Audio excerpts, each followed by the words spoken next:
What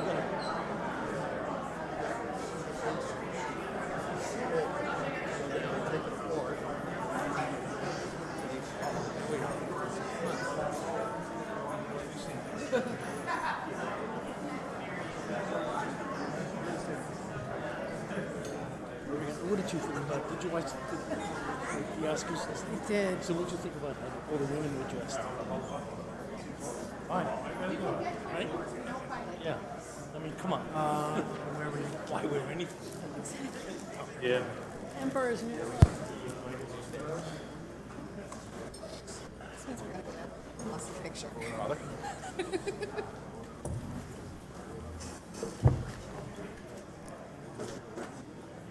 You guys feel safe over there? I just wanted to point out they're all on our side. I know. Exactly. Right now, there's no safer place in New Jersey. Oh no. We're all set.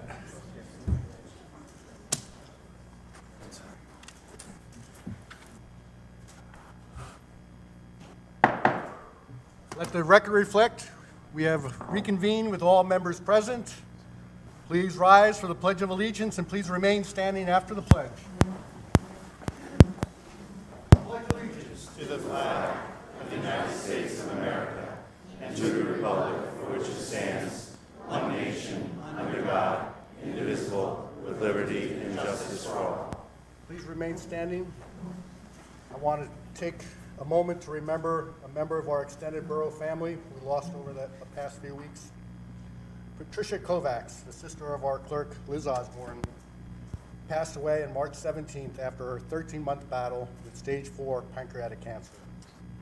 She graduated from Moravian College, where she and her husband, Joseph Kovacs, of 34 years, were married. She was someone always willing to help others, even during her very late stages of cancer. Patricia is survived by her loving husband, Joe, 2 sons, Tim and Chris, her 2 brothers, James and Robert, or 4 sisters, in addition to Liz, with Kathleen, Marianne, and Peggy. So let us take a moment to remember Patricia Kovacs, pass our thoughts on to Liz, your family, during this very difficult time.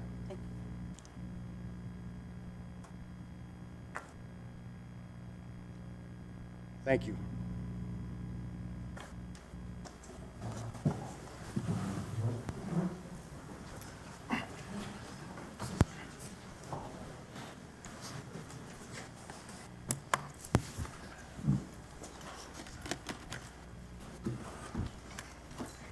Welcome all. Might be the biggest crowd we've ever had for the introduction of our budget, so I appreciate everyone's interest in what is going on in our town. Now, I want to welcome all our guests, our Madison police officers, officers and chiefs from other towns that have come here for this great evening. State Senator Anthony Bucco, State Assemblyman Christian Barranco, thank you for joining us. Our Sheriff, James Gannon. Judge James DiMarzo, who will be doing an oath shortly. Past Chiefs of Madison, including Darren Datchison, thank you for joining us all.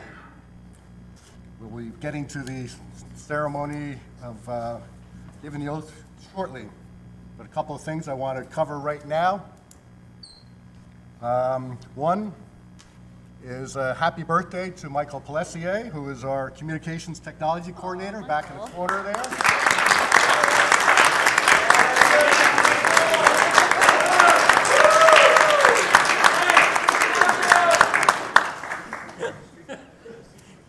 And while shifting gears, and while St. Peter's came up short in their quest to really shock the college basketball world by reaching the Final Four, we congratulate the Peacocks, the pride of New Jersey, for their historic run in the Elite Eight. Amazing run.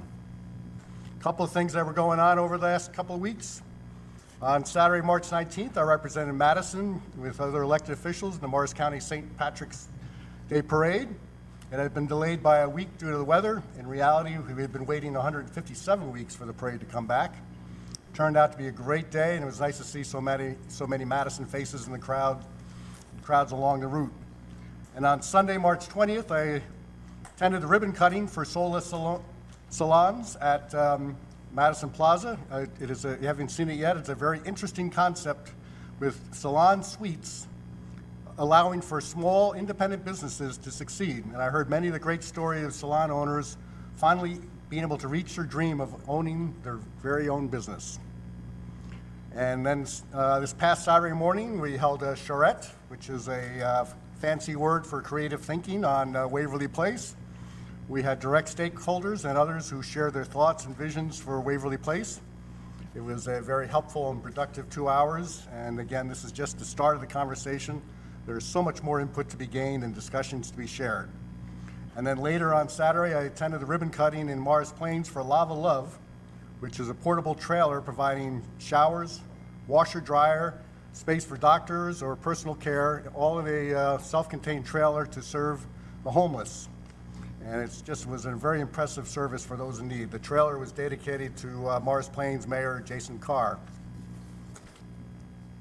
And we will now, is Bridget Daly here? Okay, so we'll hold off on the proclamation, and I'm going to switch to the wireless microphone down below.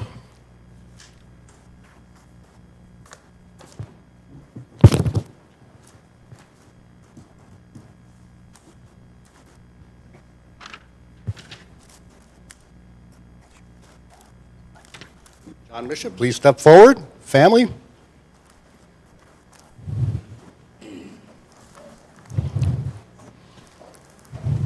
Let me do a brief introduction while the judge gets ready. This is truly a family event because John is Madison. Born and raised, second-generation Madison police officer, the chief is a graduate of Madison High School and then Fairleigh Dickinson University, where he attained his bachelor's and master's degree. Chief Misha was a member of the Fairleigh Dickinson University's football team, where he was a two-time captain and an All-American. John was later inducted to the FDU Sports Hall of Fame. In 2001, he went on to attend Somerset County Police Academy, where he graduated number one in his class and then started his career with the Bedminster Township Police Department. In 2002, he began his employment with the Madison Police Department. During this time in Madison, Chief Misha rose through the ranks, starting off as a patrolman, later moving on to positions of detective, sergeant, lieutenant, in charge of the patrol division, emergency service unit, and the internal affairs before his appointment as chief of police.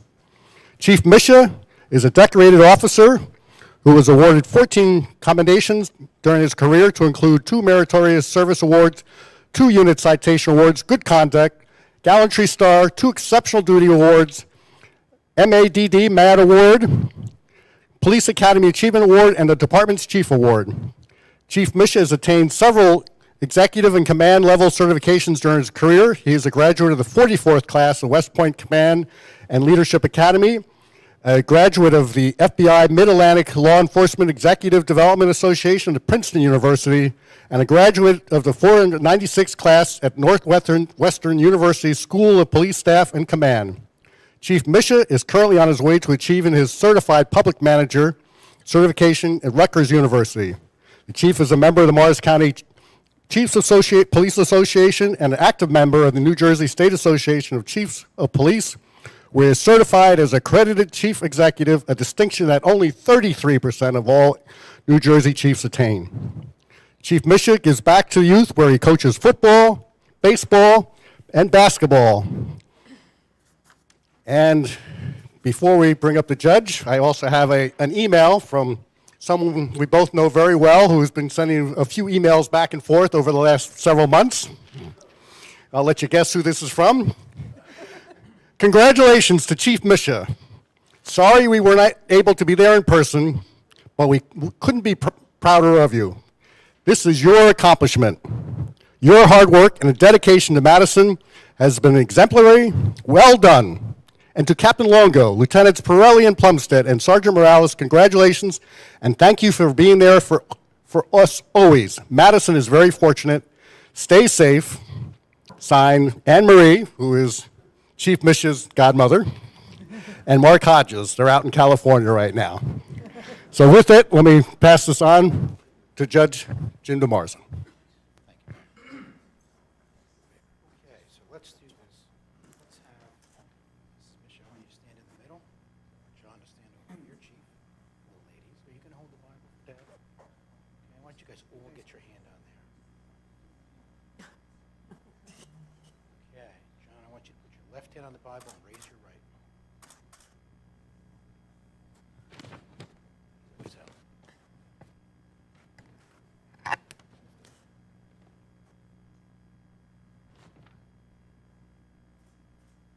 Chief, please repeat after me.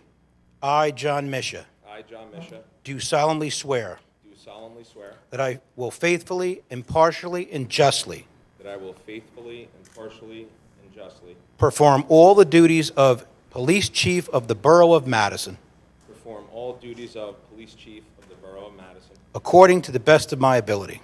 according to the best of my ability. I further solemnly swear I further solemnly swear that I will support the Constitution of the United States that I will support the Constitution of the United States and the Constitution of the State of New Jersey, and the Constitution of the State of New Jersey, and that I will bear true faith and allegiance to the same, and I will bear true faith and allegiance to the same, and to the governments established in the United States and to the governments established in the United States and in this state, and in this state, under the authority of the people, under the authority of the people, so help me God. so help me God. Thank you. You guys did great. You did a great job. All right. Want to sign something? I'm going to ask him about this.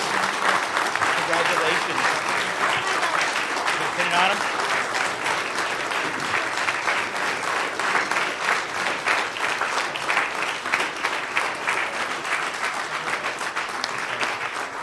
Get your pin on, Chet, first, John. Go ahead.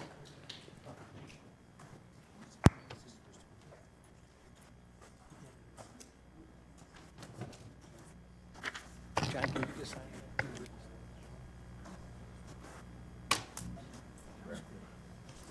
Austin.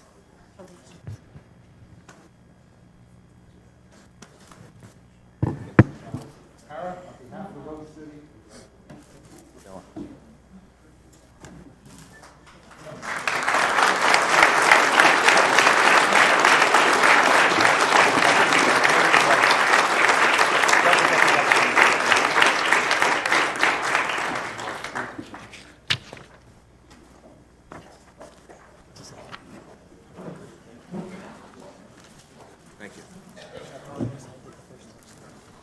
Longo, family, Cynthia, Sophia, Emma.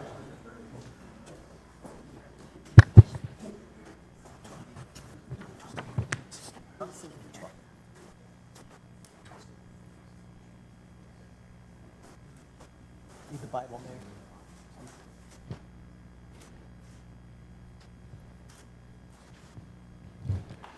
All right, a little background on our captain. Captain Longo was raised in Harding Township and is a graduate of Madison High School, the same year as his fellow classmate, Chief Misha.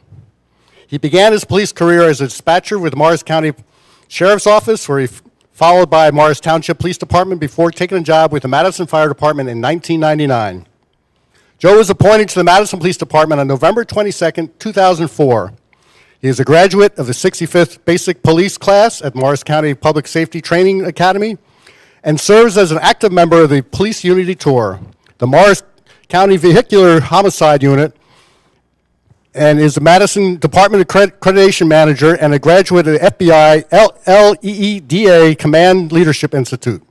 Captain Longo has been awarded 8 commendations during his career, to include 2 Life-Saving Service Awards, 2 meritorious, sometimes any big words get me in trouble. Meritorious Service Awards, Good Conduct Award, the Gallantry Star Award, the Exceptional Duty Award, and the MADD Award. He is currently attending Frederick Dickinson University to extend his graduation. Captain Longo resides in Madison with his wife Cynthia and 2 daughters, Sophia and Emma.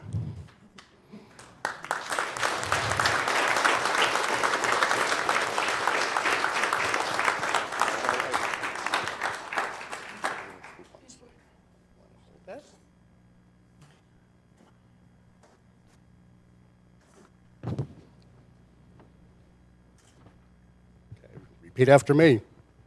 I state your name. I, Joseph Longo, Do solemnly swear do solemnly swear that I will faithfully, that I faithfully, impartially, and justly perform justly perform all the duties of all the duties of Police Captain for the Borough of Madison Police Captain for the Borough of Madison according to the best of my ability. according to the best of my ability. I further solemnly swear I further solemnly swear that I will support the Constitution of the United States that I will support the Constitution of the United States and the Constitution of the State of New Jersey, and the Constitution of the State of New Jersey, and I will bear true faith and allegiance and I will bear truth, faith, and allegiance to the same and to the governments to the governments established in the United States established in the United States and in this state and in this state under the authority of the people, under the authority of the people. so help me God. So help me God. Congratulations, Captain.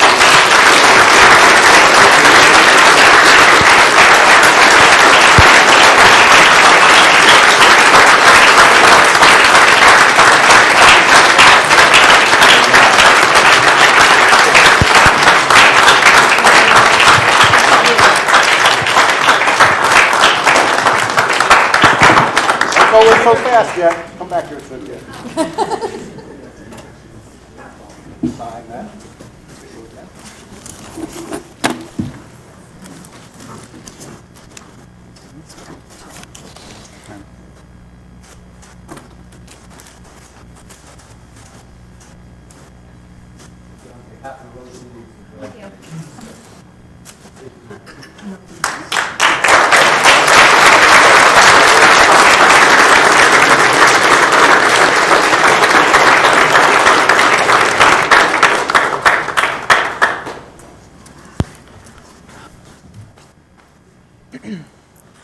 Craig Borough, wife Nicole, and Adriana, Mia, and Briella, please come forward.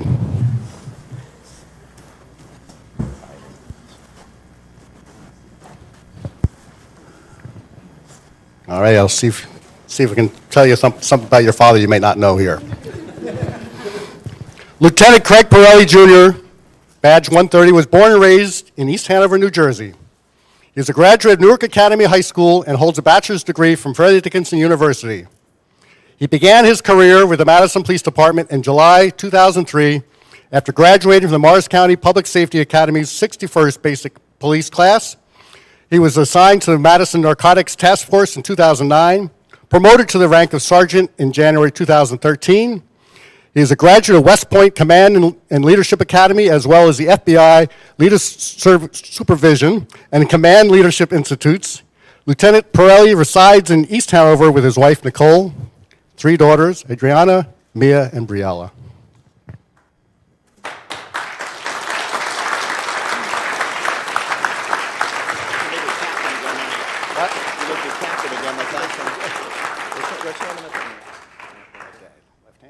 Right hand.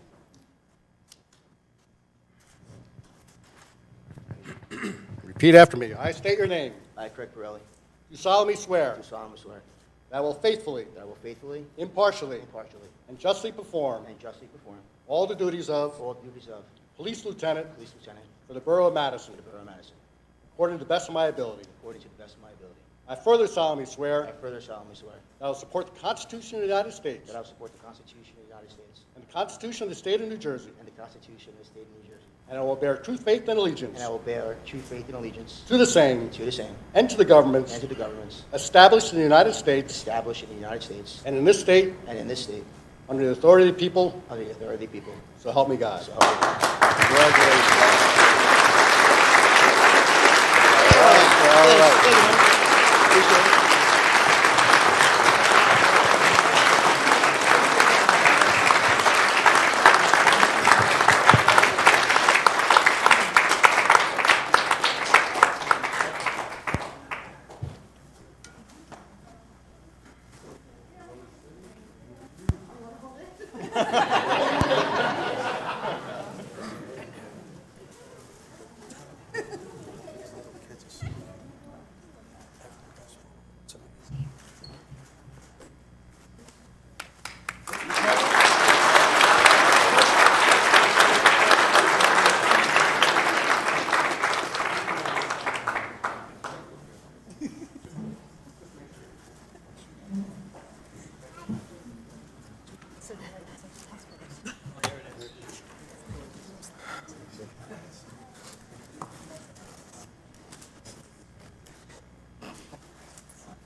Sean Plumstead, Natalia Mason, please come forward.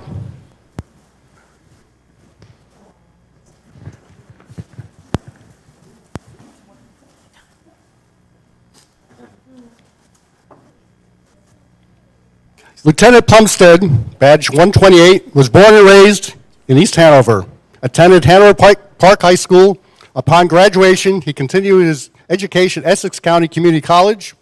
Lieutenant Plumstead started his career in law enforcement with the Newark Police Department in 2001, transferred a year later to the Borough of Madison. During the course of his career, he has been assigned to the Madison Narcotic Task Force and the Essex and Union Auto Theft Task Force. Lieutenant Plumstead was assigned to the Detective Bureau in August of 2011 and was promoted to sergeant in January 2013. Lieutenant Plumstead's father retired after 27 years on the force as detective lieutenant with the East Hanover Police Department.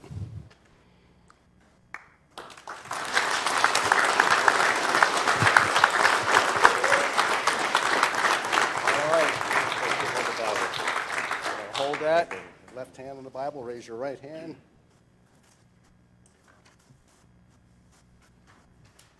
Repeat after me.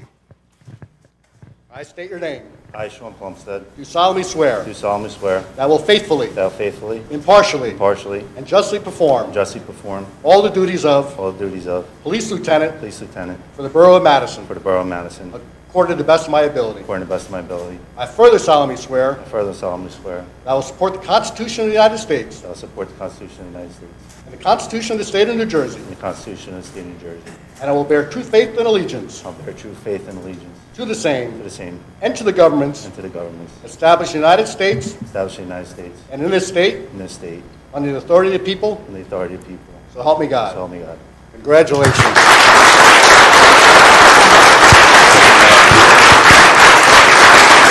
right, thank you, Mason.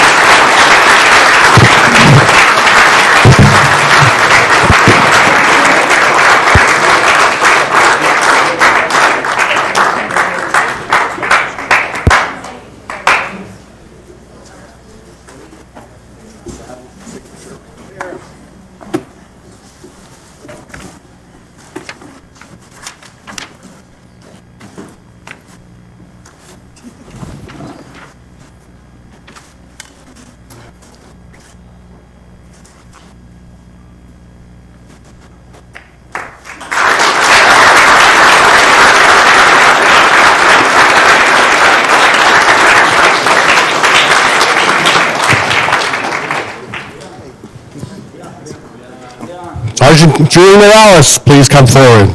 Tanya, Ariana, Liam.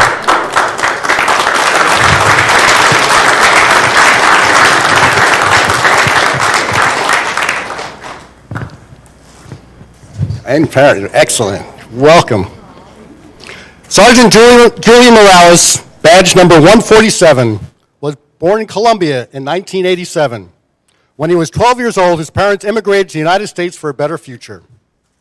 He attended Madison Junior School and graduated from Madison High School in 2005. During his high school years, he worked at CJ's Deli, where he learned to love the Rose City. And for those that are not familiar with Madison, that is the spot you go to find out about Madison. So he got the best possible training. And if you don't know about it, come back tomorrow and get a sloppy Joe. He attended the County College of Mars for 2 years and joined the United States Navy in 2008. While in the United States Navy, he was deployed to the Middle East in Operation Enduring Freedom, as well as South America in Operation Helping Hands. In 2014, he was hired as NYPD officer, and in 2015, hired as Madison police officer. He was recently assigned to the Detective Bureau and is currently a part of the Morris County Sheriff's Emergency Response Team. Julian Morales is married to Tanya Morales and is father of 2 children, Ariana and Liam.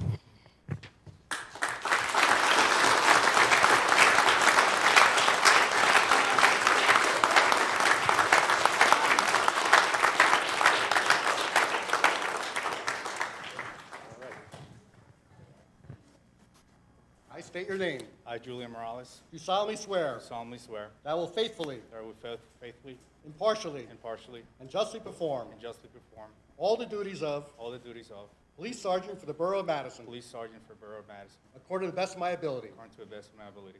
I further solemnly swear I further solemnly swear I will support the Constitution of the United States that I will support the Constitution of the United States and the Constitution of the State of New Jersey, and the Constitution of the State of New Jersey, and I will bear true faith and allegiance and I will bear true faith and allegiance to the same to the same and to the and governments to the governments established in the United States established in the United States and in this state and in this state under the authority of the people, under the authority of the people. so help me God. So help me God. Congratulations.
All right, at this point, we'll take about a 5-minute recess because I think some people might want to file on out. But again, a reminder, we are introducing the budget, so you are welcome to stay. And as we go out into the hallway, just a reminder that it does echo, so try to keep your conversations down as we reconvene the meeting, because I'd hate to have to call the police. And so, but congratulations all.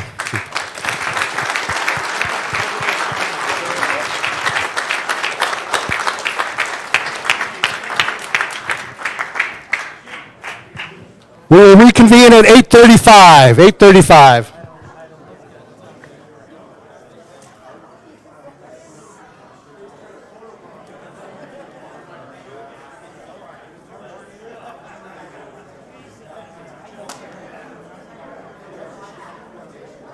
Right in front of everybody. What are they going to do?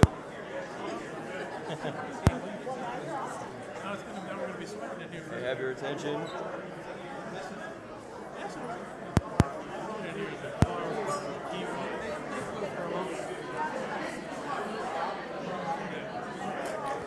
we doing a photo on the steps or anything? May I have your attention, please? If you guys are in black coats, push back.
this used to be packed. And Like the the old arguments. Johnny The Carson. old days, song. yeah. New Year's Eve, it's pan the crowd, no one would be there.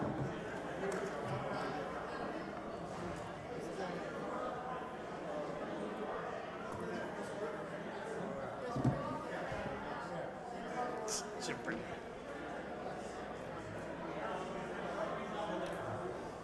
Hurt in the mouth? Yeah. I think in these. That's it. Yeah. You want some hand sanitizer? Just a little hand sanitizer? Safety first. Jim, safety first, Burnett. We'll give it about another 2 minutes here, and then we'll. Wow.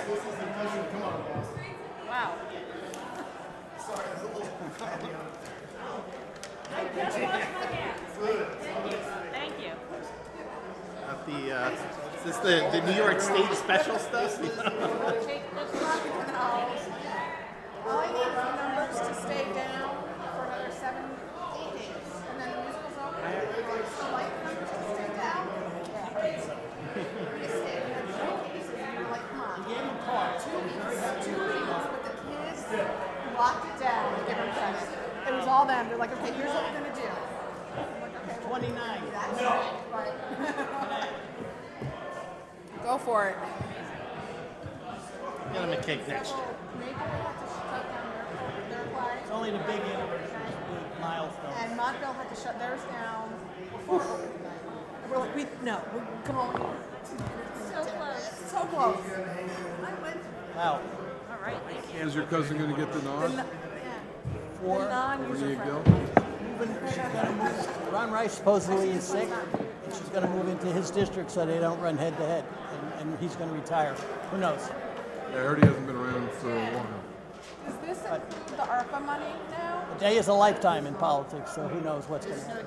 I mean, he would, head on head, he would kill it. Let the record reflect, we have reconvened once again, and everyone is still present. And also, for the record, meritorious. I just want to say that. Richard Daly, can you come on forward?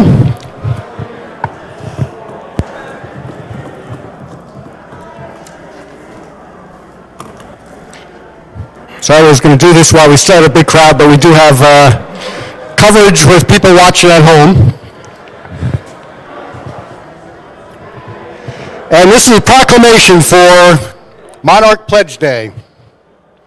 Whereas the monarch butterfly is an iconic North American species whose multi-generational migration and metamorphosis from caterpillar to butterfly has captured the imagination of millions of Americans. And whereas both the western and eastern monarch populations have been startling declines due to habitat loss and pesticide usage. And whereas Madison recognizes that the monarch butterfly, like many pollinators, will only lay eggs on specific host plants, in this case, milkweed. Whereas human health ultimately depends on well-functioning ecosystems that biodiverse regions can better support food production, healthy soil, air quality, and can foster healthy connections between humans and wildlife. And whereas cities, towns, and counties have a critical role to help play to save the monarch butterfly, and Madison is striving to become a leader. And whereas today I signed the National Wildlife Federation's Mayor Monarch Pledge and officially committed to taking meaningful action to protect the monarch butterfly. And whereas Madison's Environmental Commission, Community Garden Advisory Committee, Open Space Recreation and Historic Preservation Advisory Committee, and the Garden Club of Madison have committed to communication, education, and support of community efforts to plant monarch gardens at home and throughout Madison, including native plant giveaways.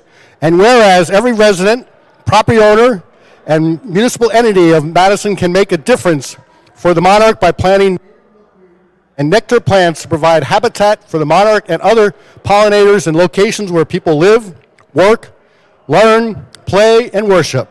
Now, therefore, I, Robert H. Connolly, Mayor of the Borough of Madison, on behalf of the governing body, hereby proclaim March 28, 2022 as Mayor's Monarch Pledge Day in Madison, and encourage all residents to participate in community activities that support and celebrate monarch conservation.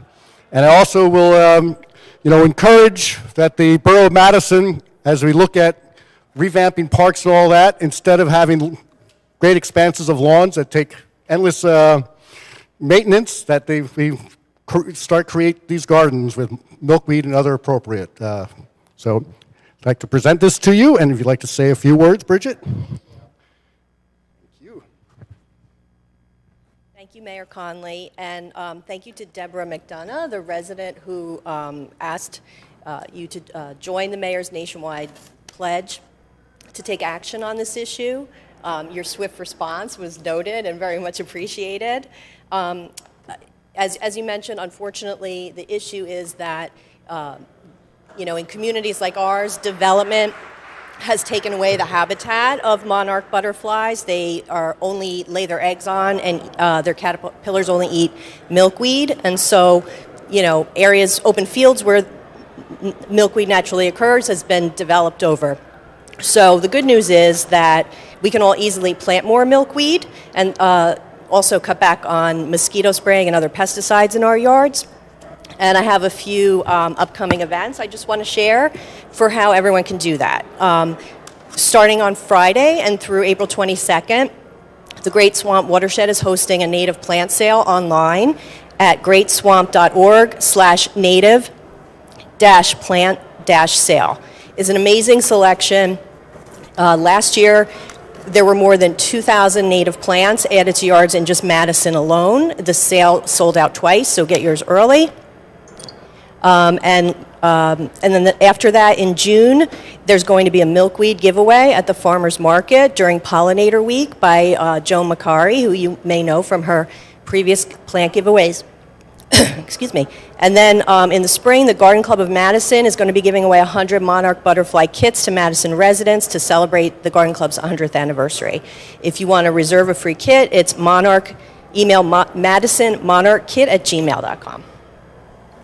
Thank you, Bridget, for coming out tonight and your support of this and spreading the word. And you mentioned Joan Macari, and she also has offered to advise and consult with the borough on helping us do the right thing. I guess take it back to, yep, thank you.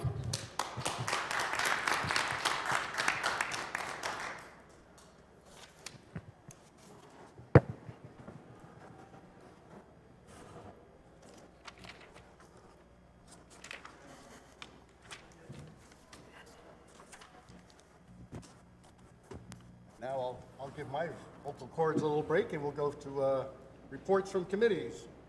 Utilities, Council President Landrigan. Thank you, Mayor. From the Electric Department. The Electric Department is still working on upgrading the section of Woodland Road between Green Avenue and Prospect Street with new poles, new transformers, and new wire with a larger capacity. On Thursday, March 17th, the department had a site meeting with utility engineers to review the plans for the Cook Avenue and Lincoln Place projects. The Electric Department is also working with the utility engineers on the 3-phase car charging stations for the Public Safety Complex and the Department of Public Works parking lot. And finally, the department continues to replace old street lights with LED lights. From the Water Department performed multiple meter changes, curb box shutoffs and turn-ons, as well as utility line locations and water main valve box repairs. Please call the department for installation of a radio-readable water meter. Thank you, Mayor. Thank you. Now, Public Safety, Ms. Byrne. Thank you, Mayor. On March 17th, two of the newest Madison police officers, Patrolman Austin Nash and Dylan Gonzalez, were given their oaths by Mayor Conley and sworn in as Madison police officers. They are currently in the field training program awaiting assignment to their respective patrol squads.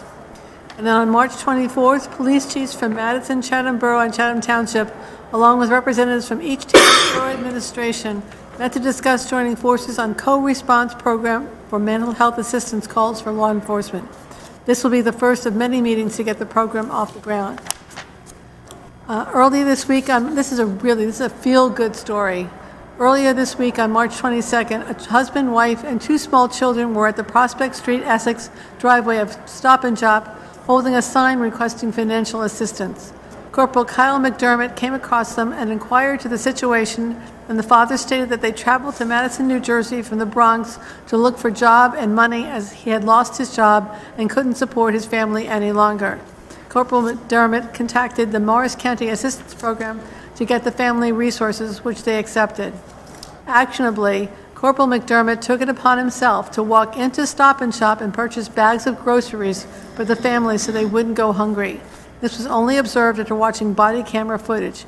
He did not discuss that with Madison Police Department. It's a great representation of the Madison Police Department and the Borough of Madison.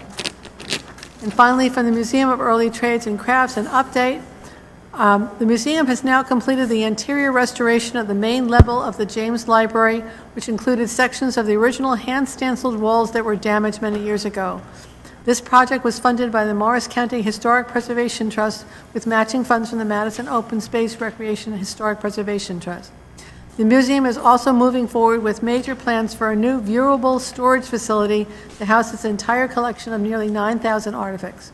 Mold was discovered in the collections facility in 2019, which needed to be addressed immediately. The first phase of this work in 2020 was an assessment of the historic structure and a feasibility study. The next phase of this work will commence this spring, funded by the New Jersey Historic Trust and the Museums and Bruin Trust. METC is awaiting confirmation of additional funding from the National Endowment of the Humanities. Over years, the museum has been conscientious about preserving this iconic building, which is owned by the borough and listed on the state and national registers of historic buildings. We are proud stewards of this building, which has been our home for over 50 years, and we are very appreciative of the continued support from the borough. Signed, Deb Stalker. Thank you very much. And we move on to Community Affairs. Mr. Hoover. Thank you, Mayor. Can you hear me? Last week this didn't work. Does it work now? You're good. Terrific. Okay. Most of the report that I'm going to give tonight are about dates of events. From the Downtown Development Commission, the next meeting of the DDC will be Thursday, April 21st at 7:15 p.m. via Zoom. Everybody's invited to attend. It's an open public meeting. May Day will be held this year on Saturday, May 7th. The T-shirt contest is underway, and the date for submission is Friday, April 15th. Contest flyers have been distributed to the schools, and the information has been posted on I Love Madison, New Jersey social media, and is available on RoseNet. Information regarding sponsorships, donations, and volunteering has also been posted. From the Chamber of Commerce, Find Shelley, the Easter egg began this past Friday, March 25th, and will continue through Saturday, April 9th. Children are invited to search for Shelley and enter to win prizes. The Easter Fun Fest will be Saturday, April 9th from 11 a.m. to 12:30 p.m. Families are invited to stop by the Chamber tent on Main Street in front of the Pink Pear to count the number of jelly beans. Visit with the Easter Bunny and enter to win a bicycle, donated by Peter Danielle of Rose City Collision, as well as other prizes donated by local businesses. The Taste of Madison is scheduled for Monday, April 25th from 6 to 9 p.m. at the Brook Lake Country Club. Tickets may be purchased at Gary's Wine and Marketplace or through the website at tasteofmadisonnj.org. Cinco de Madison event is being planned for Thursday, May 5th. This will be a shopping, dining event. That's all, Mayor. Thank you. And a reminder, with the Taste of Madison on Monday, the 25th of April, our council meeting has been moved to that Wednesday, the 27th of that week. So everyone can enjoy the Taste of Madison without missing the council meeting. And community affair, we just did community affairs. Deja vu. Finance Borough Clerk, Ms. Cohen. Thank you, Mayor. We better make that meeting on the 27th exciting to compete with the Taste. From the Finance Department, this evening we have two important steps we need to take in the budget process. First, we are introducing Ordinance 13-2022, which is the ordinance to establish a cap bank. The state of New Jersey issued two laws that limit municipal spending. The first is a levy cap, which limits our tax increase to 2%, but there are certain exceptions, such as increases in capital. The second cap is the appropriations cap, which limits the increase in appropriations to a certain amount as well. However, if the borough passes an ordinance, budget appropriations could increase by 3.5%, with the difference being placed in cap bank. The cap bank holds 2 years of excess appropriations in it.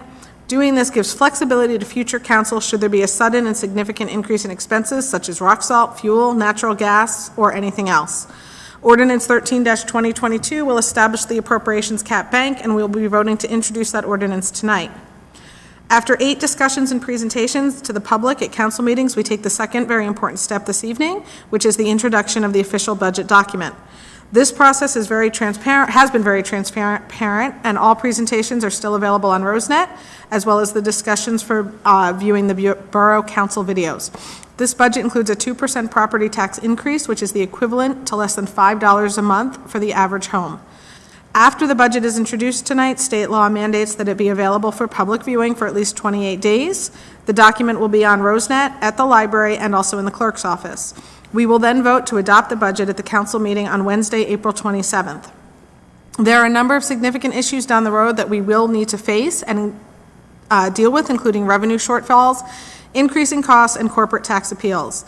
It is extremely important that we take a multi-year approach with our budgets, making sure that they include substantial spending plans that can deal with future issues. This budget supports our AAA credit rating, includes no change in services, and provides $6 million in funding for capital projects.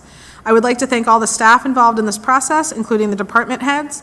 I also want to thank the council for their insights, questions, and comments, and a huge shout out to Jim Burnett for not only his diligent and hard work to ensure a fair and balanced budget that serves the town of Madison well.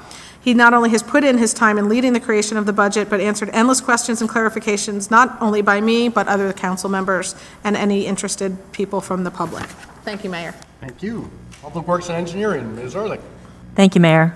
The Engineering Department reports that the Hartley Dodge Memorial Plaza contractor has completed the resurvey of the upper plaza and stair installation and found that there were certain areas of the masonry and stone installation that need to be corrected. The masonry subcontractor will be adjusting the stair and plaza elevations to satisfy the contract documents produced by the architect. That corrective work begins this week and will proceed over the next 6 weeks according to the revised construction schedule submitted by the general contractor. A spring opening is still forecast in the schedule, and we appreciate the public's ongoing cooperation as the work continues. Bids for the road reconstruction and MRC accessible trail were opened on March 15th and are being evaluated by the engineering department for a possible contract award over the next 2 weeks. As the mayor mentioned, the Waverly Place community planning activities with the engineering firm Bowler began with an initial public design charrette last Saturday with business and downtown stakeholders. Additional community participation meetings are planned, and a formalized presentation of perspectives, goals, and progress will be shared publicly. A Complete Streets Committee meeting was held on March 23rd, and the agenda included several proposed state, county, and local road improvement projects. For everyone's information, the Complete Streets Committee advocates vehicular and non-vehicular traffic safety, as well as the use of innovative traffic calming and sustainability best practices for Madison's roadways and public circulation. The DPW reports that all of our parks and mowing equipment have been serviced for the fields, and the fields are getting use earlier than usual, which is a great sign of spring returning to Madison. All the electric vehicle charging stations in our public parking lots have been checked and are in good working order. The DDC is looking for a new design of more modern garbage and recycling containers for the downtown, and the DPW will do the installation after the new receptacles are purchased. And our downtown sidewalk sweeper has started working. The DPW will use electric backpack blowers to clean the sidewalks and alleyways downtown. The sewer department has started line maintenance, also known as sewer jetting, in various locations in town. Please check rosenet.org for location updates and tips for avoiding sewer messes and inconveniences from back pressure on smaller lines. This cleanup work started March 18th and is expected to be complete by this Friday, April 1st. I got a really lovely note from Deb Starker, the executive director of the Museum of Early Trades and Crafts, who wrote to share some praise for Borough staff as follows.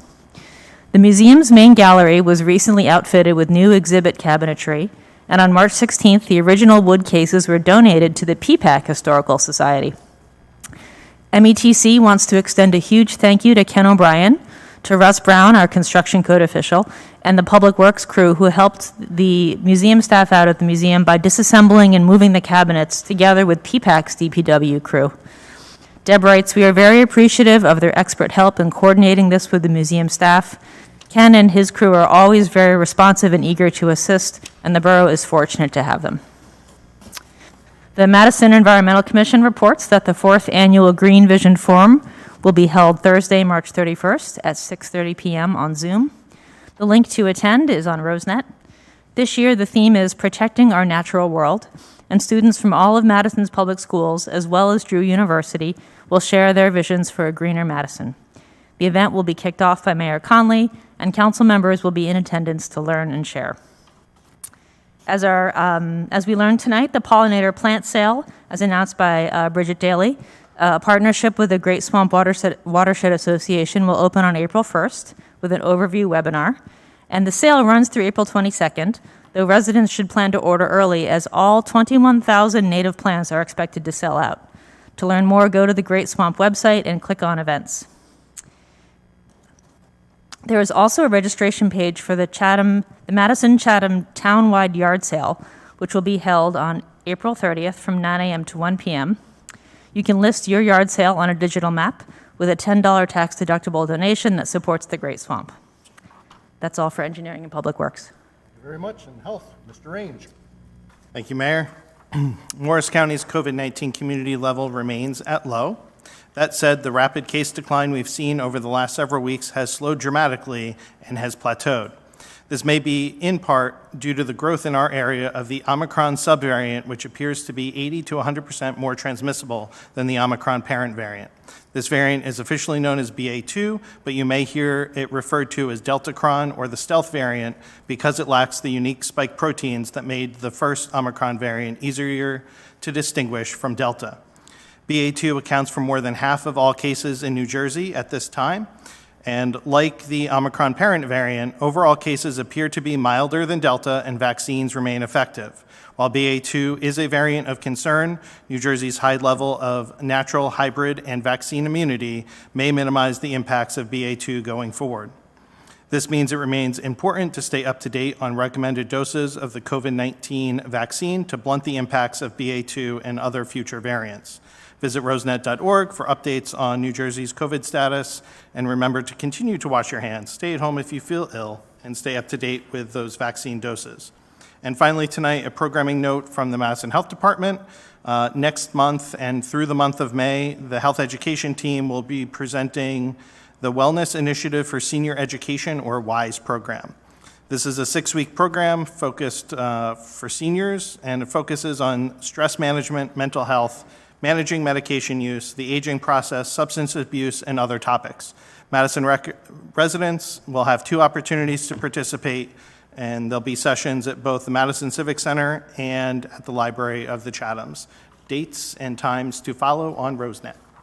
So stay tuned. Thank you, Mayor. Very much. Communications and petitions. Yes, Mayor. Mayor and Council received one email dated the 28th from Heidi Muchafori of Redmond Terrace, thanking the Mayor and Council for their efforts to save the Drew Forest. This one. Thank you. And now we go on to our first of 2 invitations for public comment. This one is limited to our agenda discussions and our resolutions. If you want to comment on other topics, that will be coming up after we have a hearing for ordinances. Of course, if you want to comment on ordinances, you can do that during their hearings or during the second comment period. Our agenda discussion is Medicinal Cannabis Dispensary, and these are the resolutions that are listed on the consent agenda, which you also may comment on. Resolution 102 is appointing Paul Fornicola, Esquire, as Special Legal Counsel for the Borough of Madison, at hourly rate of $225 an hour funded through the operations budget. Resolution 103 is in support of the ability of municipalities to adopt regulations to protect public safety and welfare from threats of flooding. The state passed a regulation that mandates that all stormwater regulations are consistent throughout the state, and this is to encourage the state to refine that so towns that want to go a step beyond can do so. Resolution 104 is appointing Alexis Cardenas to the position of police officer, and this is consistent The salary is consistent with the contract. Resolution 105 is authorizing purchase of electric department vehicle under Educational Services Commission. It's an F-450 dump truck, and that amount not to exceed $70,627.84. Resolution 106 is appointing Francis Boardman to the position of Administrative Secretary, Utility Advisory Committee, for a stipend of $1,125. Resolution 107 is authorizing the use of competitive contracting process for police outside duty management services. Resolution 108 is extending the HVAC equipment preventive maintenance and repair contract of Air Systems of Kenilworth through March 31st, 2023.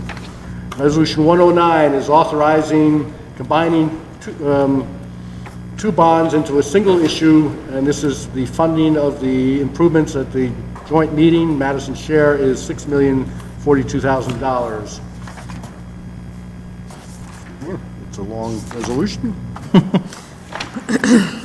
have had it clipped. Resolution 110 is authorizing execution and delivery of the loan agreements of the said bonds.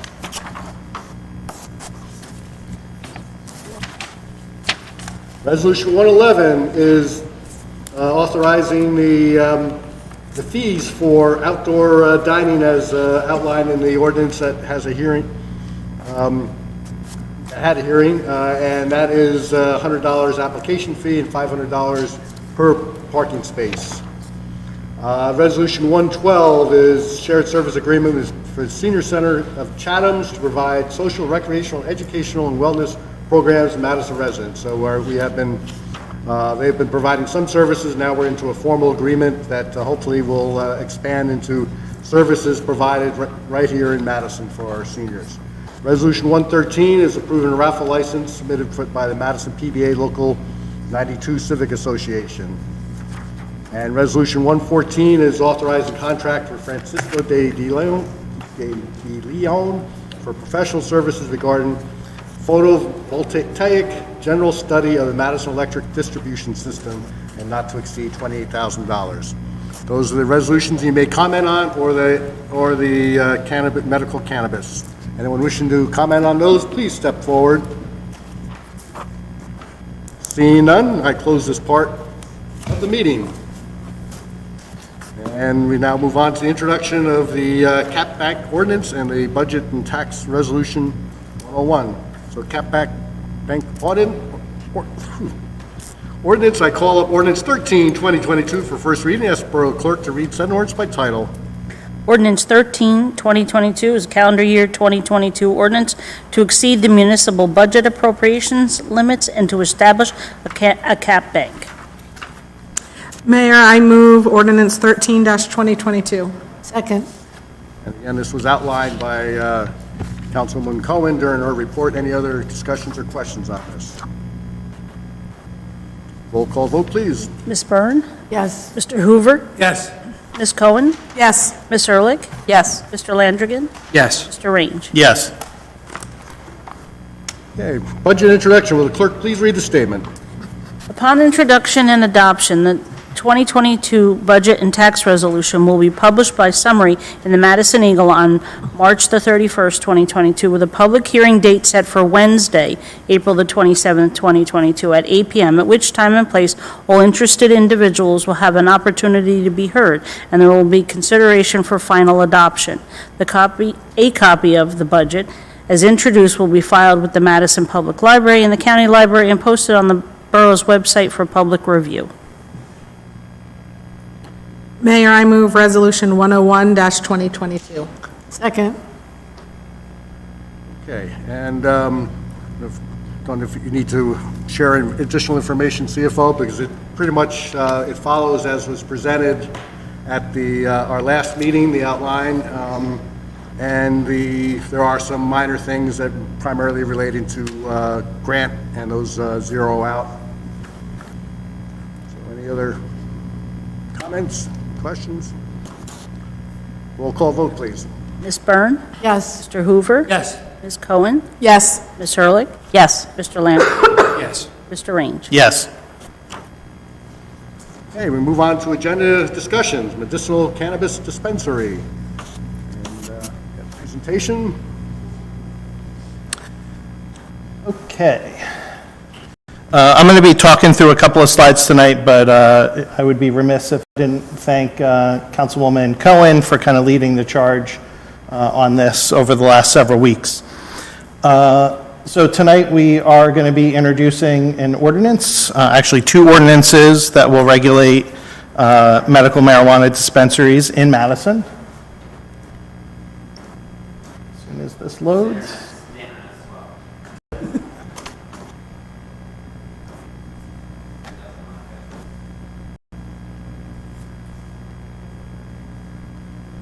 All right, well, I'll just talk through the key points here, and Michael, if that ever catches up, you can pop on. We'll also post the slide deck to Rosenet for anyone interested tomorrow. The first couple of slides I'm not going to really touch on, as we talked about them in January when we talked about this, but suffice it to say that medical cannabis is legal and heavily regulated in the state of New Jersey. The two ordinances that are being introduced tonight are Ordinance 14, 2022, and this amends some zoning provisions. So the key zoning provisions, these are by no means all of them, but are the big takeaways. Medical dispensaries would be permitted in the CBD1, CBD2, CC, and gateway zones, which is basically the commercial corridor along Main Street. It caps the number of medical dispensaries in Madison to a total of 2. Those dispensaries must be 750 feet from an existing primary or secondary school or the other dispensary, which when you start to overlay that, the CBD1 and CBD2 zones really shrink the places where you could actually do it in those zones. Limits the hours of operation, 8 a.m. to 8 p.m. Monday through Saturday, and 9 a.m. to 5 p.m. on Sundays. Requires an indoor waiting area of at least 200 square feet to minimize outdoor queuing. No consumption would be permitted on the premises, and limits, quite a few limits on the types of signage, no images or depictions of marijuana or marijuana plants. Basically, their name of the business and their address is pretty much what's included there. Ordinance 15, which are the application provisions. The applicant must have a state approval from the Cannabis Regulatory Commission prior to submitting the local application.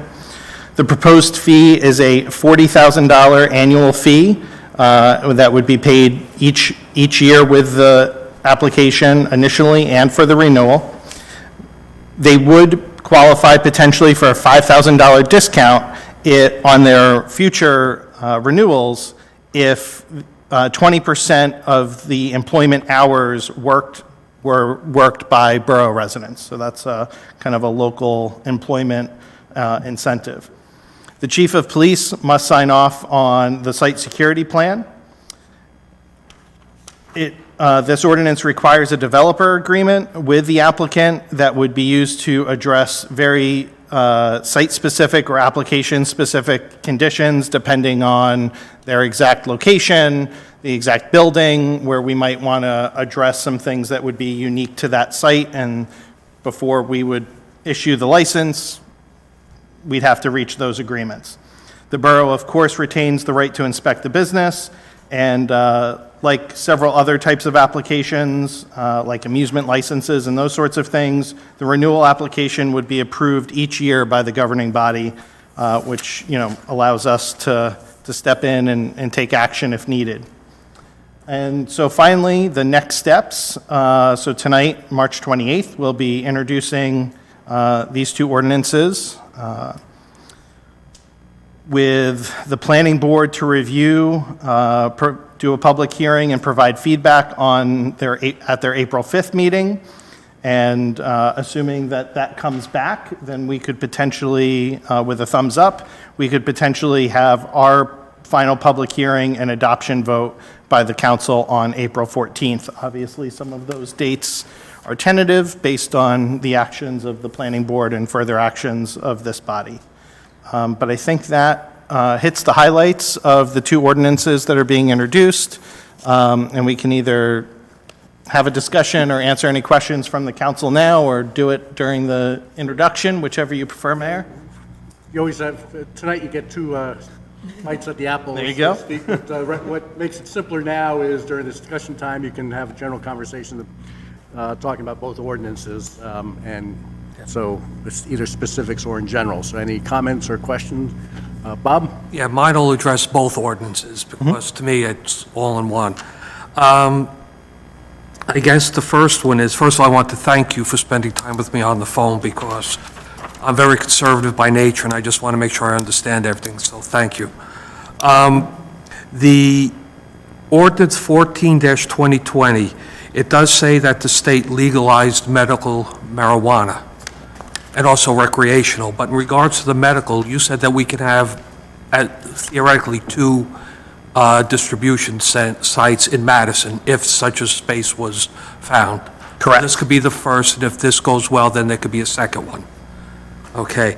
Now, that 750 feet issue, it says that you're not allowed to use it within 750 feet. Now, after that 750 feet, can you use it? Well, I walk out of the place, and since recreational is now legal in the state, could I walk 800 feet and then start using it? So the 750 feet piece is actually the use from either a school, so you couldn't have, on Central Avenue across the street from the elementary school, although that might be in the CBD2 district, you couldn't have a dispensary there. That's the 750 feet. As far as the prohibition on consumption on the premises, not only in New Jersey is consumption prohibited on the premises in our ordinance, although the state does allow municipalities to permit consumption should they so choose. We are choosing on the premises. Right. We are choosing not to do that in our ordinance. But you can't use marijuana, you can't smoke it in public anywhere. No, on the sidewalk, in a park. That's Madison. And that's not only in Madison, that's in the state. So let's say is that the case? I looked it up, that is the case. Okay. Whether you got it delivered to your home, purchased it in dispensary. It's only in your home. It's all regulated outside of these ordinances. Okay, because I guess that leads into I got a bunch of questions. He's just thinking about I'm Manhattan. doing a Deb here. Yes, with- yes. No, it's all good. That's Yeah. why we want to I do just this, is wanted to have get the this clear in my discussions. head. Okay, so then, I understand that this is a cash business. It has to be. It has to be a cash, and that's why I guess they're going for a bank site. That could be. Well, in theory, it has to be a very secure location, puts it's a cash business. Correct. Okay, I believe there are some things that some credit unions that are regulated differently have allowed for electronic transactions. then I'm kind of curious about the additional police security. What's that for? I think it's for, I would say it's for a comfort level, number one, so that if something does happen, they're already there. It's kind of standard. If you've ever been to Massachusetts, where it's been legal for a couple of years, there's always 2 security guards, whether it's police or not, that's up to the locality, to ensure that on the off chance that somebody comes and becomes belligerent because they can't smoke on the premises or something like that, that they're already there. So yes, they would still be called, but you've got the first line of defense. Well, like if somebody was, let's say, I know this as a parking lot, if somebody was in a car and start smoking it or Correct. whatever, that they would be prohibited. Because I know right behind some of these spots, I know that you took good care in making sure they weren't near schools, but they are near residential neighborhoods. So in theory, somebody could go out in their car and then a home is right nearby. And that was the thought that I had in my head. Right, but according to the state, it's not, well, Matt, I don't know about if it's legal in the car, but No. it's not legal outside. It's not legal in the car. I mean, if a police officer pulls you over and smells marijuana, that's not probable cause anymore. But if they see you consuming marijuana in a car, that's probable cause, just like if you have an open container of alcohol in your car. So, it's the same, yeah, you're not allowed to do that. Okay. Right, so again, having the Buying a police- six-pack, going to the parking lot of the liquor store. Drinking it, drinking you get yourself in a little trouble. Okay, yeah, no, because that's when I saw the police issue. Right, and it's really just that added person there to ensure that, you don't have to worry about exactly what you're talking about. Somebody's got to get off the premises and get home before they can use. Okay, and then, but these places can deliver, meaning. Correct. If I have a prescription, which I have a bunch from these days, unfortunately, I can call this particular place, let's say if it was 5 towns away or whatever. Correct. Because it's not something I'm going to use every day. I'm going to get my monthly supply, and there I go. I have it for the month. Right, it's similar to, I can call Madison Pharmacy. Okay. And they'll deliver my prescription, whatever that might be. And this all needs a doctor's It all- prescription. Having looked at the process, you have, the person has to register with the state, the doctor has to be registered with the state, and if they're not, they have to register with the state.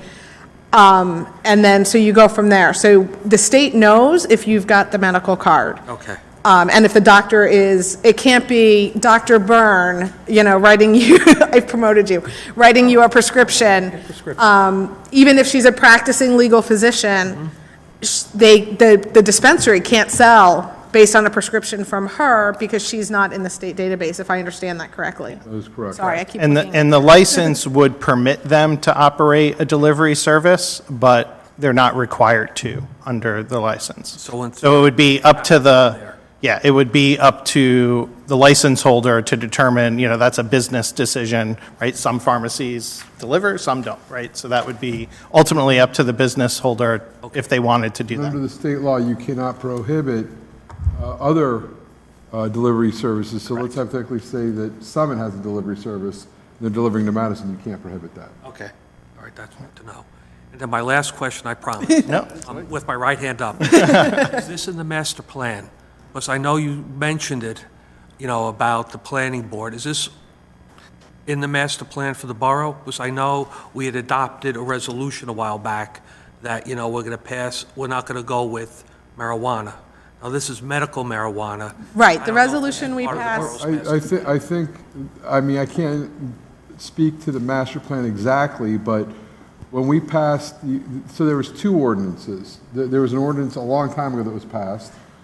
I forget when we passed that, but that was before. Last summer. Last summer. So what happened was the state law said that if there was any ordinances out there that prohibited it, they were null and void. And we had to act by, I think it was August 27th is the date, whether or not we wanted to prohibit all aspects of it or do nothing. If we did nothing, then it was a free reign. Anyone could do anything. They could have recreational, medical, dispensaries, growing sites. At that time, you guys passed the one where you prohibited all. However, you have the right, and the state law said, you have the right to then opt back in on a limited basis.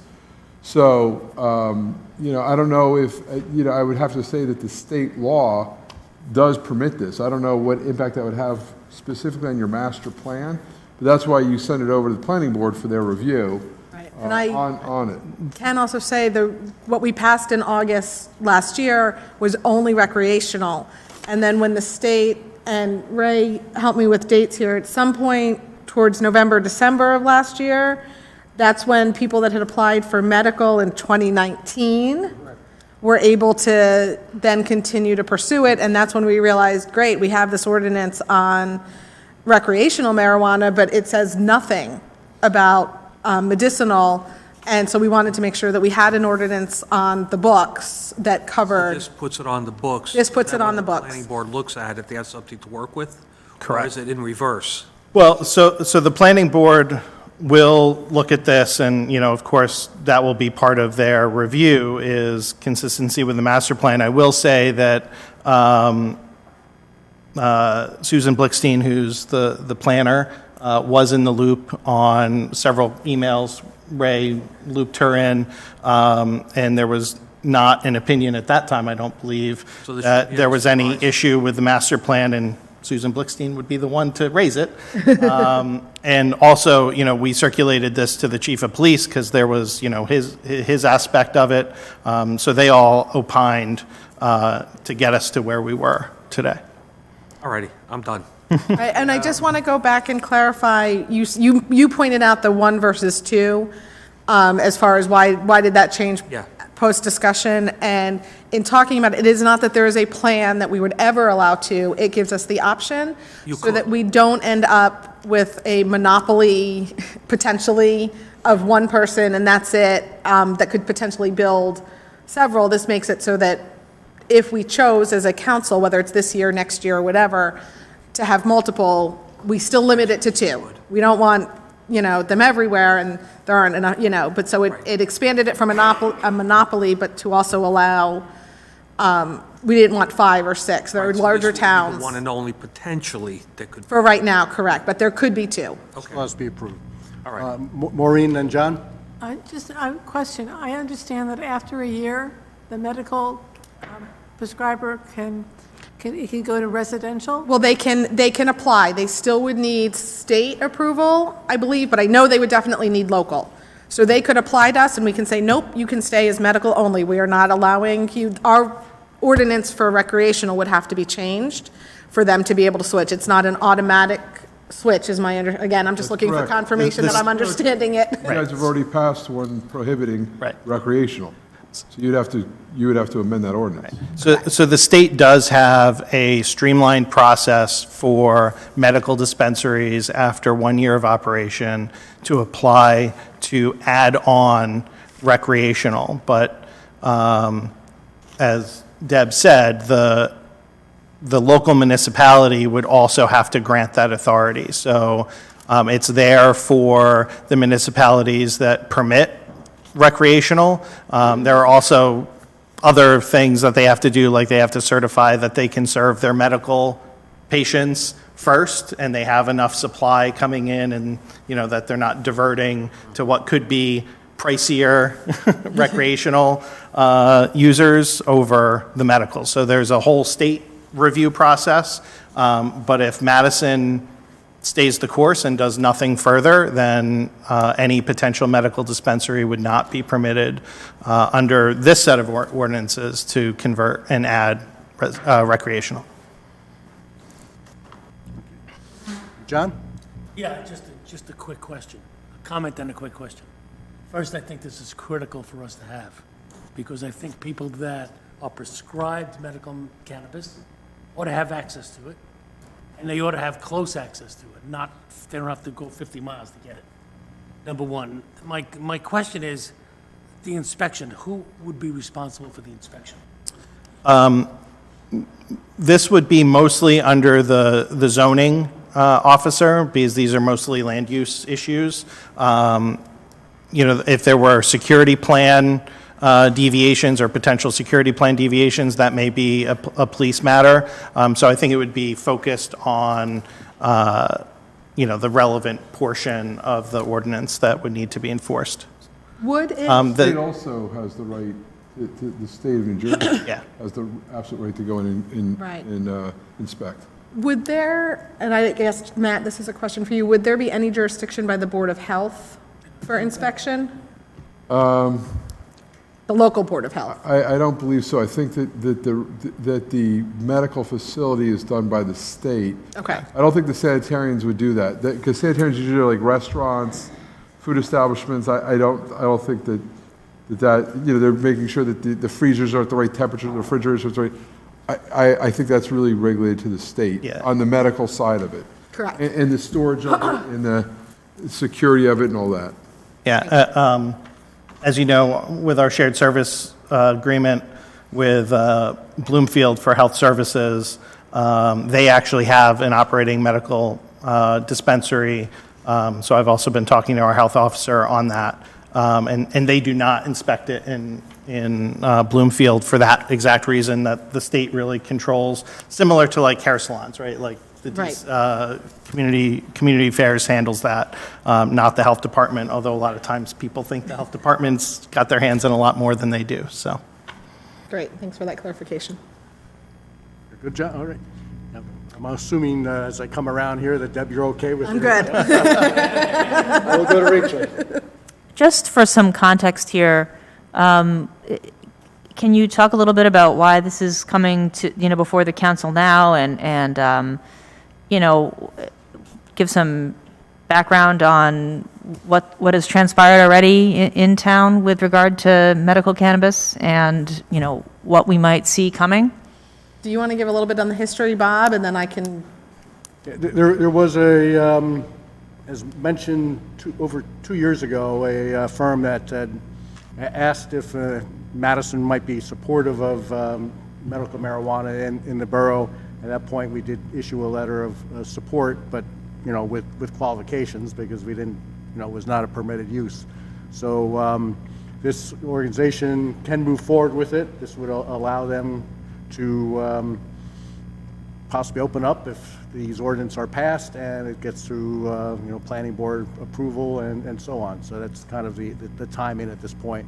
Obviously, the other part of the timing is recreational marijuana is on the horizon, not affecting Madison, but it's the concern, and one of the reasons the licenses are being held up recreational-wise is a major concern about as Eric already mentioned, the supply for medical marijuana patients. Those that count on this, whether it's for controlled seizures, post-traumatic stress syndrome, all sorts of reasons that people receive these prescriptions for medical marijuana, that having access and having a supply out there to take care of those that truly need it is critical. So I think that's why it's here now.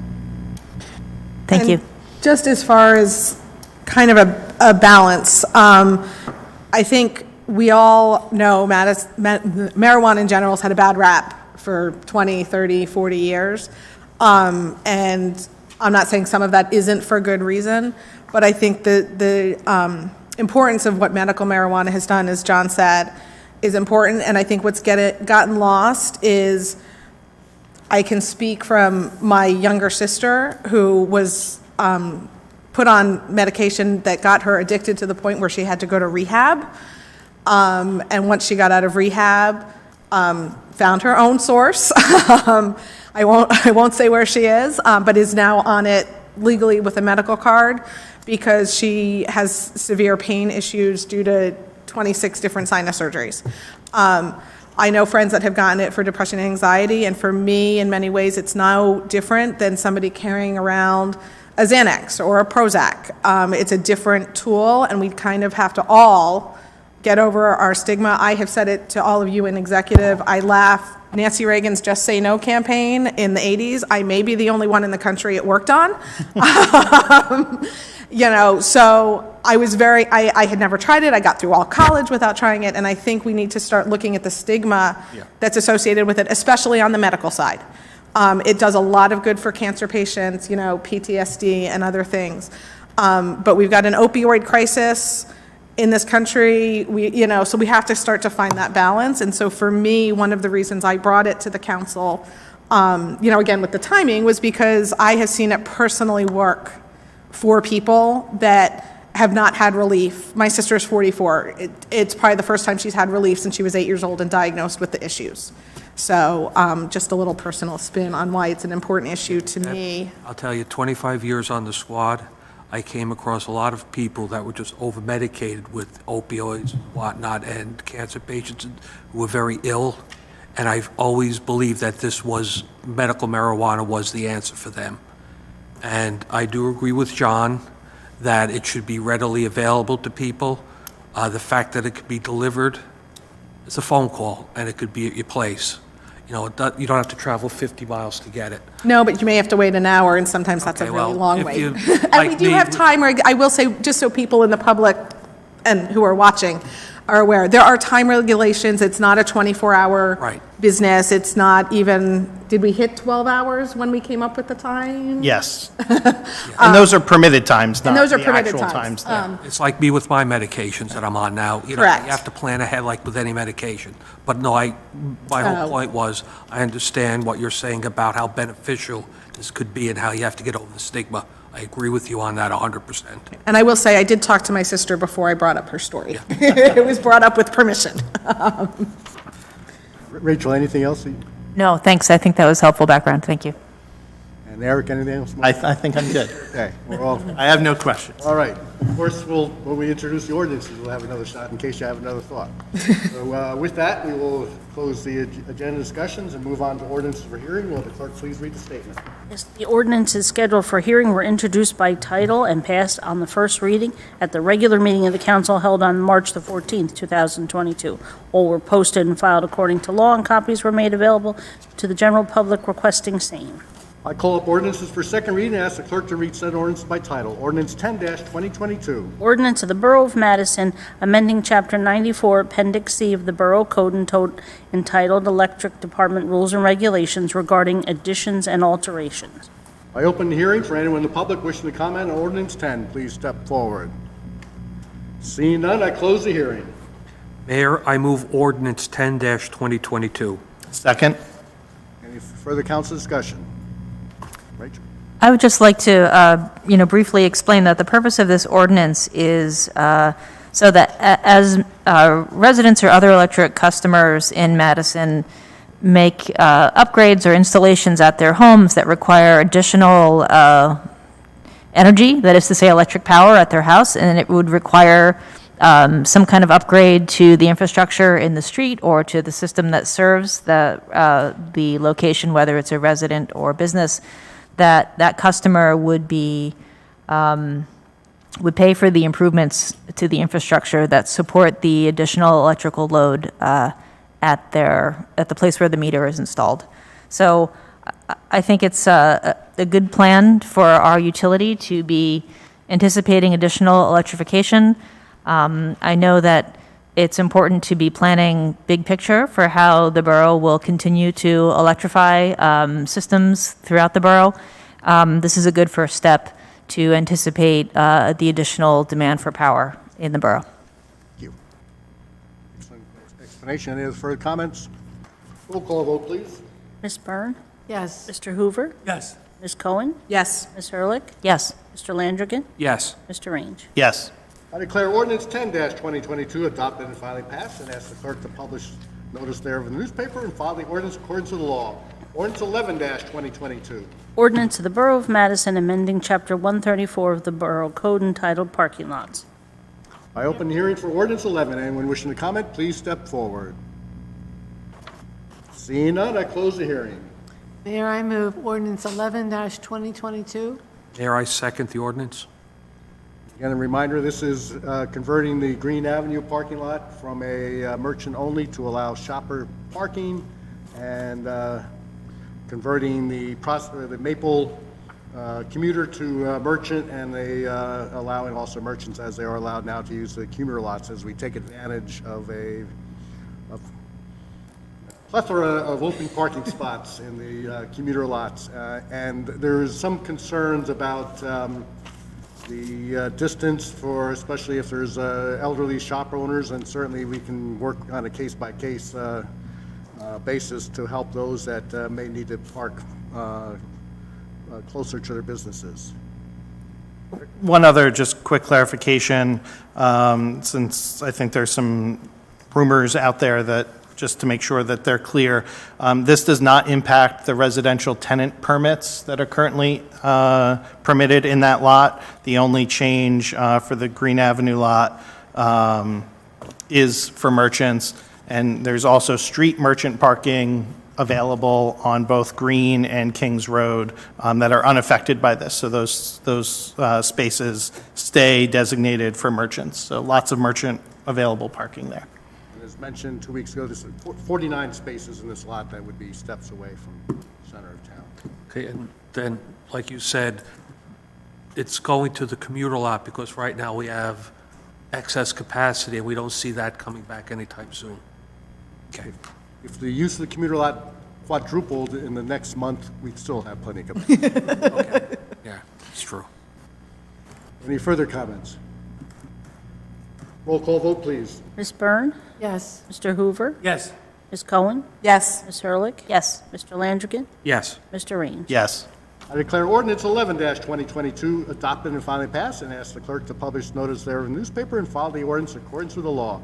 Ordinance 12-2022. Ordinance of the Borough of Madison amending Chapter 94, Appendix A of the Borough Code entitled Schedule of Rates for Electric Utility regarding net metering. I open the hearing on ordinance 12. Anyone wishing to comment, please step forward. Seeing none, I close the hearing. Mayor, I move ordinance 12-2022. Second? Council discussion? Okay, roll call vote, please. Ms. Byrne? Yes. Mr. Hoover? Yes. Ms. Cohen? Yes. Ms. Ehrlich? Yes. Mr. Landrigan? Yes. Mr. Range? Yes. I declare ordinance 12-22 adopted and finally passed, and ask the clerk to publish notice thereof in the newspaper and file the ordinance in accordance with the law. And now we move on to invitation for public comment 2. This is when you may comment on any topic. Please step up to the lectern, state your name, your address, and try to keep your comments to 3 minutes, but we give you a 1-minute grace. And we'll stop you at 4. Good evening, Judy Kroll, 27 Laurel Way. I'm here representing the Friends of the Drew Forest this evening, and I just have a few quick updates, and it shouldn't even take 3 minutes, and hopefully not 4. First, I wanted to update the council on the petitions that we've been circulating. When we were here in November, we announced we had 10,000 signatures. We now have over 11,500.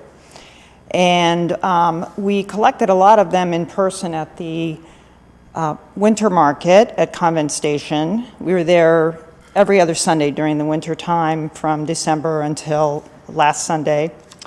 The winter market is populated by shoppers from all over Morris County, and we found that there was a great deal of enthusiasm for preserving the forest, and we collected approximately 100 signatures each week. I also wanted to comment on the Parsippany Town Council, which passed a resolution supporting conservation of the Drew Forest on March 16th. And also the Morris Township Committee passed a resolution on the same evening in support of the forest. I'm sure you're aware of both of these, but I also wanted to read a comment that was made by Deputy Mayor Kathy Wilson at the Morris Township Committee meeting. And she was citing the forest's role in capturing and purifying water for the Berry Valley Aquifer, and she said, quote, "The Berry Valley Aquifer supplies drinking water to 13 towns, including ours. I did not know about that and found that quite amazing. This is a really important natural resource. It presents environmental and ecological issues that are a call for us to work together across towns, which is exactly what we're doing, and I'm very happy that we in Morris Township have done our part tonight to show our support for preserving the forest," end quote. And finally, I wanted to let you know the environmental commissions of Mendham Township and Long Hill Township have both passed resolutions in support of the forest, and they're elevating those recommendations to their respective governing bodies for similar consideration. So there may be 2 more towns coming in as well. So this is obviously becoming a very regional effort, and I wanted to share that with you. You're working very, very hard to try to come to a conservation solution for the forest, and I wanted you to be aware that the region is also behind you. So on behalf of the Friends, I'd like to thank you again for all your hard work on this. Judy, thank you for your work and leadership, and it's one of the things that New Jersey often takes a hit on is being the home rule capital of the world, where people do their planning on their own without looking at the impact to neighboring communities. And so this is great to see the support coming from these neighboring communities. Yes, it is. Recognizing this makes a difference, not just for Madison, but for all of us. Absolutely. Thank you again. Anyone else wishing to comment, please step forward. Seeing none, I close this part of the meeting. And we now move on to introduction of ordinances. Will the clerk please read the statement? Ordinance is scheduled for first reading, have a hearing date set for April the 11th, 2022. All will be published in the Madison Eagle, posted on the bulletin board, and made available to members of the public requesting copies. I call up ordinances for first reading. I ask the Borough Clerk to read said ordinance by title. Ordinance 14-2022. Ordinance of the Borough of Madison amending and supplementing Chapter 195 of the Madison Borough Code entitled Land Development pertaining to medicinal cannabis dispensaries. Mayor, I move ordinance 14-2022. Second? Any further discussion? Yes, Bob? Question, I got a lot of good information tonight, and I really appreciate it. You guys put a lot of time into this. I need time to digest it. If I abstain, can I still vote the next go-around? Yes. Okay. All this is an introduction and a referral over to the planning board. So if you Okay. abstain, does not preclude you from voting. Okay, I just want to make sure I do the right. And even voting either way doesn't require you to vote the same way. Yeah, Okay. if you vote I to know that introduce, from you could, you can vote to introduce, you can vote no later on. Okay, but no, I just don't want to go no and then change. I'd just rather abstain right now, just digest, because you guys gave a lot of good information. Absolutely. Any other comments or roll call vote, please? Ms. Byrne? Yes. Mr. Hoover? Yes. Ms. Cohen? Yes. Ms. Ehrlich? Yes. Mr. Landrigan? Abstain. Mr. Range? Yes. All right, Ordinance 15-2022. Ordinance of the Borough of Madison amending and supplementing Part 2 of the Madison Borough Code entitled General Legislation to include Chapter 193 entitled Medicinal Cannabis Dispensaries. Mayor, I move ordinance 15-2022. Second? Any further discussion? Deb? I assume this is where I get this done, where we talked about the revision for the fee? Yep. Yes. Okay. So in the ordinance, it currently reads, "A medical cannabis dispensary shall pay to the borough an annual non-refundable fee of $40,000. If 20% of full-time employee hours are filled by residents of the borough, the medical cannabis dispensary shall receive a $5,000 discount on the annual license fee," which is what Councilman Eric presented earlier. We are proposing the following revision. A medical cannabis dispensary shall pay to the borough an annual non-refundable fee of $40,000. If 20% of full-time employee hours are filled by residents of the borough, the medical cannabis dispensary shall receive a $5,000 discount of the annual license fee. So that's the same. We're adding first-time applicants whose application is received on or after July 1st of the license year will pay a one-time reduced fee of $20,000, and then every year after that will be $40,000. The ordinance was the revision was posted as just indicated. Thank you. Any further discussion? Roll call vote, please. Ms. Byrne? Yes. Mr. Hoover? Yes. Ms. Cohen? Yes. Ms. Ehrlich? Yes. Mr. Landrigan? Abstain. Mr. Range? Yes. Ordinance 16-2022. Ordinance of the Borough of Madison amending Chapter 195 of the Madison Borough Code entitled Land Development, Proof of Payment of Borough Charges at time of zoning permit applications. Mayor, I move ordinance 16-2022. Second. Council discussion. And this is clarifying. Right now, there is a requirement to have property taxes. Correct. Correct? Only. And only. So this is, obviously, we also collect utility, such as electric and water, so proof of those payments being up to date would be required, and this is going forward. Any further discussion? Roll call vote, please. Ms. Byrne? Yes. Mr. Hoover? Yes. Ms. Cohen? Yes. Ms. Ehrlich? Yes. Mr. Landrigan? Yes. Mr. Range? Yes. Okay, consent agenda resolutions. Will the clerk please read the statement? Consent agenda resolutions will be enacted with a single motion. Any resolution requiring expenditure is supported by a certification of availability of funds. Any resolution requiring discussion will be removed from the consent agenda. All resolutions will be reflected in full in the minutes. Mayor, I move consent agenda resolution R-102-2022 through R-114-2022, but I do have a question about R-111. Okay, we'll pull that one, so the consent will be You beat me to it. all those except for 111, and we'll move that separately. Do I have a second? Second. Any discussion or any others that need to be pulled? Mayor, I have one minor clarification regarding our Resolution 103, which is the one in support of the ability of municipalities to adopt regulations to protect public health, safety, and welfare from threats of flooding.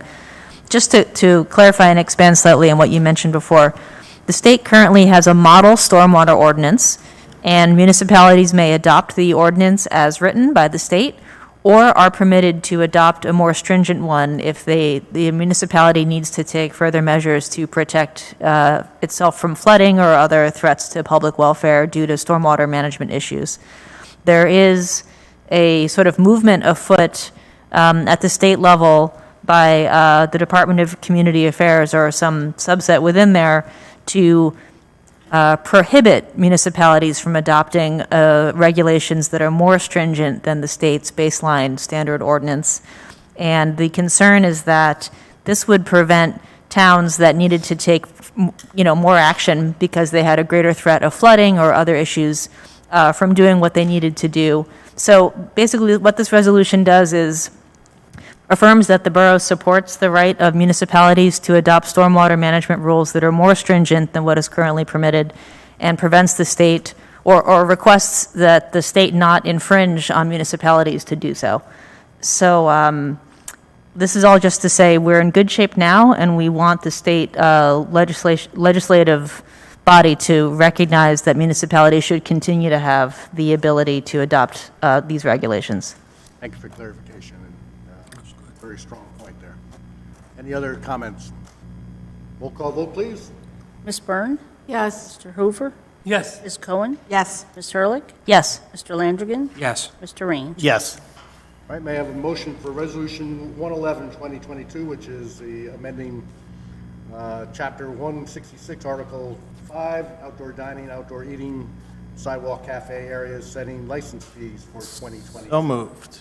Second. And discussion. Okay. I guess my whole question comes around the fee. So let's say if a restaurant, let's say on Waverly Place, I'll say, has 3 spots. So that's $1,500. Is that a one-time fee for the year? Is that a monthly fee?